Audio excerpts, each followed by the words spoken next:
இதெல்லாம் ஒரு டான்ஸா அப்படின்னு சொல்லிடலாம். ஈஸி தான். அந்த டான்ஸான்னு சொல்கிறக்கூடிய அந்த டான்ஸை ஒரு டைம் ஆடி காட்டணும். ரசிப்பது மட்டும் அல்ல, அதை ருசிக்கிது ஆடி பழகணும்.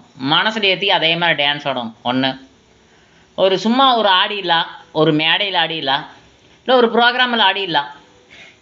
சரிங்களா? கைத்தட்டு நிறையா வருங்கிறதுக்கு வேண்டிட்டு சூப்பர் டான்ஸ் எல்லாம் கிடையாது.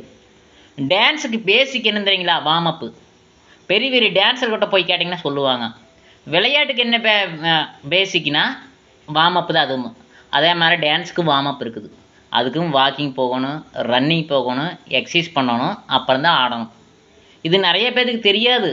ஒரு ஸ்டேஜ் பர்ஃபார்மருக்கே தெரியாது நிறைய பேத்துக்கு. இது தெரியாமல் நிறைய பேர் இதெல்லாம் டான்ஸான்னு சொல்லிடலாம். டான்ஸ் என்பது ஒருத்தரை பார்த்து அதே மாதிரி ஆடுறது டான்ஸ் கிடையாது. புதுசாக இருக்கணும், புது ட்ரெண்டாக இருக்கணும். ஒரு டான்ஸ் மாஸ்டரே பாராட்டுற அளவுக்கு வளைவு நெளிவு சுழிவு இருக்கணும். யாருமே பார்க்காத மாதிரி ஒரு டான்ஸ் ஆடுறான்னா அது டான்ஸ் தான்.